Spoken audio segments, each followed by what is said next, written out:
महिला अपने ससुराल वालों की शिकायत करती है या उसकी कहीं भी कोई ट्यूनिंग नहीं बैठती है और उसके प्रकरण हमारे यहाँ पे आते हैं। ऐसे सभी प्रकरणों में जो हमारे ऊपर से भी निर्देश हैं और हम लोग सबसे पहले कोई काउंसलिंग कराते हैं, आपस में बैठ करके बात कराते हैं। कई बार मामले दहेज के नहीं होते, अत्याचार के नहीं होते और आपस में एडजस्टमेंट के मामले बहुत सारे होते हैं। इन सब मामलों के पीछे महिला और उसके घर वालों और उसके ससुराल वालों को आपस में बिठा के पुलिस एक काउंसलिंग कराने की कोशिश करती है ताकि परिवार बचा रहे, परिवार टूटे ना। बहुत बार पति और पत्नी के बच्चे होने के बाद भी उनमें विवाद होता है। ऐसी स्थिति में अगर वो अलग अलग होंगे तो उनके बच्चों को जो है बच्चों को बहुत ज़्यादा सफ़र करना पड़ता है। अतः यह सामाजिक हित और पारिवारिक हित में भी है कि उनमें अगर छोटे मोटे कोई विवाद है या अंडरस्टैंडिंग की कमी है तो उसको आपस में उनकी काउंसलिंग करा के, उनको परामर्श दे करके, उनकी समस्या को समझ करके और उसका क्या निदान हो सकता है वो निदान करवाया जा करके, ताकि वो परिवार बचा रहे और वो काउंसलिंग करा करके उनके परिवार को वापस उनके संबंधों को पुनः बहाल करने की कोशिश की जाती है। लेकिन इसके साथ ही साथ इसका मतलब यह नहीं है कि अगर महिला अत्याचार सहन कर रही है और उसके ऊपर वास्तव में अत्याचार हो रहा है तो ऐसी काउंसलिंग हम लोग देख लेते हैं कि इसमें उसकी काउंसलिंग कराने का कोई दबाव, उस पर साथ रहने का दबाव न तो दिया जाना चाहिए। अगर वास्तव में अत्याचार होता है तो उसका प्रकरण दर्ज करके उसका मेरिट पर अनुसंधान करके निस्तारण किया जाता है।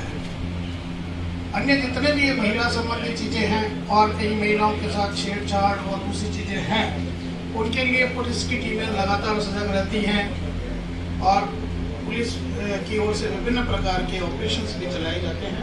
भावनाएं होती हैं और इस तरह की शिकायतें मिलती हैं तो पुलिस ऑपरेशन गरिमा के तहत कार्रवाई करती है। ऐसे मंचलों को, ऐसे बदमाशों को पुलिस को बच्चे बच्चियाँ कहीं ना कहीं लिप्त हो रहे हैं और इसमें दो समस्याओं को मैं आज उजागर करना चाहूँगी। पहली तो 18 साल से कम उम्र के बच्चे और बच्चे कहीं ना कहीं हमारा जो सामाजिक अंकुश है, चाहे वो पारिवारिक अंकुश है या पहले जिस तरह से मुझे ध्यान है कि हम यदि 6 बजे के बाद भी घर से बाहर जाते थे तो माता पिता थोड़े विचलित रहते थे, फ़ोन थे नहीं और संपर्क करने का कोई साधन नहीं था, तो एकमात्र तरीका था कि बच्चे बच्चियों को 6 बजे के बाद 7 बजे के बाद में घर से बाहर जाना ही नहीं। आजकल माध्यम आ गए हैं, आप फ़ोन पर बात कर सकते हैं, बेटा कहाँ हो, और वो बता दे कि मैं यहाँ पर हूँ और उससे हम संतुष्ट हो जाते हैं। लेकिन जो असुरक्षा, जो हानि हमें घर की चार दीवारी के बाहर महसूस होती थी, उसको अब घर के अंदर भी कारित किया जा सकता है। ये सोशल मीडिया, साइबर के माध्यम से संभव है। आप समझ रहे हैं मैं क्या बात कर रही हूँ? पहले आप भौतिक रूप से अंकुश लगा सकते थे, आपके बच्चे किससे बात कर रहे हैं, क्या बात कर रहे हैं, लेकिन आज जबकि माता पिता तो उतने ही व्यस्त हैं और बच्चों के पास में मोबाइल है, लैपटॉप है, इंस्टाग्राम, फेसबुक प्रोफाइल्स हैं, सोशल मीडिया पे उनकी प्रेजेंस है, तो आपको ये जानकारी नहीं होगी कि आपका बच्चा किससे बात कर रहा है। कोई समस्या हो तो हम हमेशा हाजिर हैं। इस संबंध में मैं सीओ साहब से निवेदन करूंगा कि वो भी सबको थैंक यू, आने के लिए थैंक यू ब्रदर।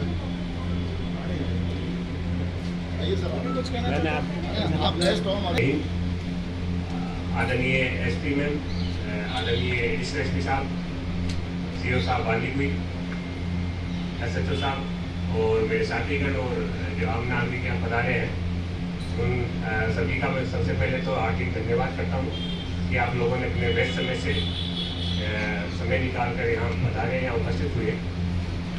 तकरीबन सारी बातें हो चुकी है। मैं बस एक ही बात कहना चाहूँगा कि जो बच्चे हैं आजकल के, वो परीक्षाओं में शामिल हो रहे हैं।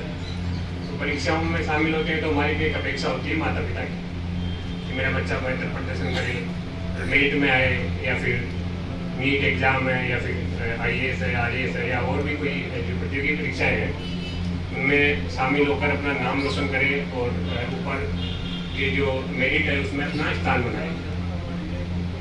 लेकिन इसके साथ ही जब हम उस पर अपेक्षा करते हैं, उम्मीद करते हैं और कोई ख्वाब पालते हैं, तो एक तरह से उस पर हम तनाव भी ला देते हैं। तो उस तनाव की वजह से जो कि बच्चे अपने उस उम्र में होते हैं कि उस तनाव को झेल नहीं पाते। आप लोग इस बात से अच्छी तरह से वाकिफ होंगे और अखबार में भी पढ़ रहे होंगे, इलेक्ट्रॉनिक मीडिया, सोशल मीडिया में भी, कि निरंतर जो इस उम्र के बच्चे हैं वो गलत कदम उठा रहे हैं। तो बहुत ही चिंता का विषय है और दुखद भी है।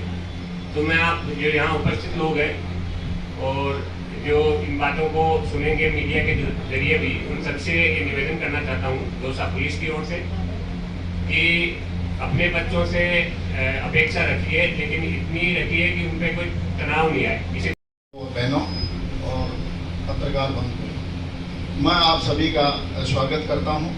और मैडम, आपने अपने अमूल्य समय में से निकाल करके और हमारे लिए और पब्लिक के लिए, हमारे बांदीकुई की जनता के लिए ये समय निकाला, इसके लिए आपका बहुत बहुत आभार प्रकट करते हैं। आज पुलिस स्थापना दिवस कल था, हमारे पुलिस स्थापना दिवस मना रहे थे। उसी कड़ी में आज हमने ये यातायात जागरूकता के लिए ये कार्यक्रम रखा। आप सबको पता होगा कि आपने एक्सीडेंट में अपने किसी प्रियजन को कभी ना कभी किसी न किसी रूप में खोया होगा। सबसे ज़्यादा दुख होता है जब आदमी एक्सीडेंट में खत्म होता है। कोई बीमारी से मर गया तो उसमें भी थोड़ा सा संतुष्ट हो जाता है आदमी की, खूब इलाज करवाया, नहीं बचा, खूब पैसे लगाए, नहीं बचा, क्या करें। या कोई बूढ़ा होकर मर जाता है तो ठीक है भाई, मर गया, काफ़ी उम्र थी, ठीक है। लेकिन एक्सीडेंट में, दुर्घटना में जो आदमी मरता है उसका सबसे ज़्यादा दुख होता है। कोई पिता या भाई जो है अपनी बहन की शादी के कार्ड बांटने के लिए जा रहा है और साहब ये लोग दुर्घटना में मर गया। कोई अपने अस्थियाँ लेकर के और हरिद्वार जा रहा है, हरिद्वार से वापस आया, साहब ये बस पलट के मर गया, वो भी मर गया। कोई तीर्थ यात्रा करने जा रहा है और एक्सीडेंट में मर गया। तो ये सब चीज़ें रोकी जा सकती हैं, लेकिन इसके लिए जागरूकता बहुत ज़रूरी है। अपन को नियमों का पालन करना पड़ेगा, जब जाकर के और इस दुर्घटनाओं पर मतलब लगाम लगेगी।